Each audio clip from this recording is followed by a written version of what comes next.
दोस्तों, हमने अपने बड़ों से अक्सर ये बात सुनी है कि हर काम में अल्लाह की बेहतरी होती है।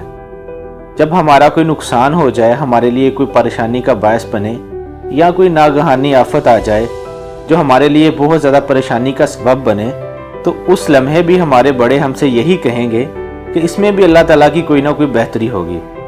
हमें उनकी ये बात वक्ती तौर पर तो बड़ी नागवार गुजरती है, लेकिन अगर हम थोड़ा सब्र करें, कुछ अरसे बाद हमें खुद ब खुद ये बात पता चल जाती है जो उस वक्त हमें नागवार गुजर रही थी, उसमें हमारे लिए अल्लाह ताला ने कोई ना कोई हिकमत ज़रूर रखी थी।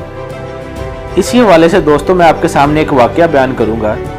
ये वाक़या सुनने के बाद आपके जहन में ये बात वाज़ेह हो जाएगी कि हर काम में अल्लाह की बेहतरी क्यों होती है और किस तरह होती है। एक बादशाह था, वो जो भी बात करता तो उसका वज़ीर हमेशा यही कहता कि इसमें कोई बेहतरी होगी। एक दफ़ा बादशाह की उंगली कट गई। वज़ीर ने कहा, इसमें अल्लाह की कोई बेहतरी होगी।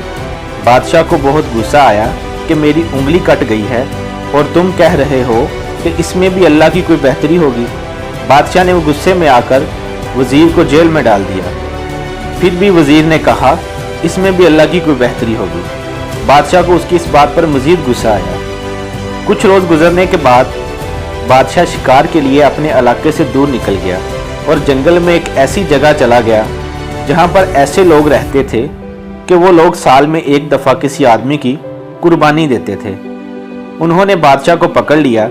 जब उसको ज़िबा करने लगे तो उन्होंने देखा बादशाह की उंगली कटी हुई है। उन्होंने बादशाह को छोड़ दिया, ये कहकर कि हम ऐसे शख्स को कुर्बान नहीं करते जो ऐबदार हो। बादशाह वापस अपने महल आया और वज़ीर को रिहा कर दिया।